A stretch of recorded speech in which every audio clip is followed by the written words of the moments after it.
Hi everyone, it's Samuel Jonathan here. It's Friday the 7th of June and I just want to give a very quick update. I know you have not seen me online for about a couple of weeks, but it's very important to me that because I cherish your time and how valuable your time is, it's important that I don't come online unless I have something that's very pertinent in terms of an update relevant to the matter we're dealing with and why we started this online campaign. And it must be something which others can learn from. Don't forget, I never set out to be this person who will come online and talk about my personal business. For those of you who know me, and I know there's some of you who are watching who may want to not see any comment publicly, but you know enough about me that I'm not the type of person who will come online to gain attention. This campaign must help other men who are going through domestic abuse. And so if there's nothing that would benefit others who are going through this challenge, then there's no need for me to share it online. Here's a quick update. Once again, the system is proven to be rotten, and I'm using that very carefully. I don't mean any disrespect to the people in the institutions. I'm referring to the institutions, the system, and the way things work. Yes, once in a while you will find unscrupulous people and individuals who are of questionable character in these noble British institutions. You will come across them. And when you do, you need to call them out. And that's what I'm doing right now with Birmingham Children's Trust, also known as Birmingham Children's Services. Can you imagine? About 3 weeks now or so, I may be counting wrong, but I think we are approaching our third week, or today is our second calendar week, that we've settled back into my home. We've regained possession of my home without any incidents of violence. We changed the locks and we make sure that the aggressor was politely removed, no violence, no occurrence. And the two older children are now with me. You've seen them do a couple of videos. Now, I'm being notified, it's shown online on the system that they're going to be up for Child Protective Services. Why should that be? The two older children are safely with me. They're so happy. They're free with me now. They're so elated, to say the least. They're doing well in school. They're signing up for more after-school clubs. Now they're able to share things with me that they couldn't share over the years for fear that their aggressor, their former stepmother, my ex-partner, would torment them, torture them. Why did you tell him? Did you have to tell him that? Why didn't you tell me first? Oh, don't worry, guys. We're going to do a comprehensive series on the person who I used to be married to and the torment that was inflicted on my children. So now that my children, the two older ones, are getting settled in and things are blooming, they're like, Daddy, we wish it can be like this all the time. Now you want to take them away? I filed an official complaint against the assigned or designated social worker. Very incompetent. Those of you who would know me would say, whoa, for Samuel to be using such adjectives unapologetically, yeah, incompetence of the highest order. What was her excuse? Well, I've just been doing this for about a week. Oh, and you are being asked to preside over the affairs that can affect and impact the destiny of my children and my family? How dare you? And I know the British system does not like somebody who can speak like this because my confidence will be misconstrued for arrogance. I understand. And being eloquent may be considered as being defiant. I understand your way of thinking. I was born in Britain.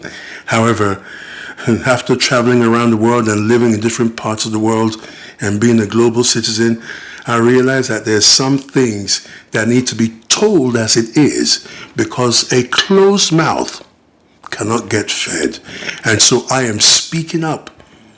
The first offense of this social services worker, she interviews my children on May 15th with the aggressor, my ex-partner, the one who had starved them. Anytime I call from England, hi children, have you had breakfast? No, Daddy. And then all of a sudden, I'll hear, "Pop!" And then, yes, Daddy, we've had breakfast. Why did your answer change all of a sudden? Well, Daddy, we had breakfast, Daddy. Not knowing that this woman who I was married to was starving them. If I call them on their personal phone lines and they answer the phone, there's punishment. Sometimes that punishment is that she will beat them at the tip of their fingers. And of course, because we're black in skin color, she will do that until their skin color changes to purple. That was the kind of monster I was married to, and I did not know, because I was here in Britain preparing and saving for them relocating here to Britain. That coercive control. She had a grip on them. So she would coach them to lie. If I ask about her well-being, she would tell them that they should tell me over the phone that she's in the bathroom, that she can't come to the phone right now, whereas she's gone out doing other things. Wow. But that's not the reason for coming online today. So this social services worker on May the 15th interviewed them while this tormentor was sitting in the adjacent room. Can you imagine? So of course they knew that, we better tell them what will make her look good. And then of course, you know the whole story. I was able to pick them up on May the 16th from school. Then they were with me. And after 2 days of being assured that this woman will never be a part of our lives again, they started pouring out their hearts. And you saw about 9 minutes video clip? That was just an excerpt. The more I hear, the more I tremble that my children have been going through this for years, and then she had the audacity to continue doing it here on British soil once I relocated them here. So after they told me that, I got a call on Saturday, May the 18th. Hi, this is the emergency line of Children's Services. Is this Samuel Jonathan? I said, yes. All right, we've completed our findings. You must return them now. Return them to their stepmother. I said, I beg your pardon. Don't you want to hear what we have to say, or what the children have been telling me that they could not say during that interview on May 15th because their tormentor, that wicked woman, was right there in the room adjacent? Well, we don't want to hear what you have to say. Huh? Okay, would you like to speak to the children? No, we don't want to speak to the children. We don't care what they say. We have completed our safety checks, and the system is messed up and broken. And some institutions are staffed by wicked individuals. People who have no human feelings. People who are not worthy of the job title they have on their business cards or the door that leads to their offices. And then the following week, this same social services worker calls now. This is not the emergency line. Samuel, they really need to go back and da. So after a lot of pressure from my MP's office, thank God for my MP, and then from the NSPCC, which is the country's leading charity against children's cruelty, child protection, NSPCC, and pressure from the schools of my older children, because by now the schools of my younger children are with her right now. Of course, she's biologically their mother, but she's been hostile, cruel, wicked, and terrible to my older children because they're from my previous marriage. Those schools have been behaving funny. When I call to ask about the well-being of my children, see if there's this kind of cold shoulder, because they're believing what she told them.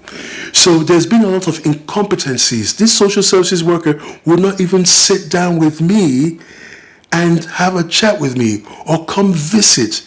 Now that I've filed an official complaint against them, now the investigating officer, who is also a manager at Birmingham Children's Trust, they're now trying to rush and do things. They want to compel me to sit down and meet with the same social services worker that I filed an official complaint against. Based on local and international best practices, that is a no-no. The system is completely flawed, but I am determined to fight this good fight till the very end. Men who go through domestic abuse and what I'm going through, they will never have to go through it again.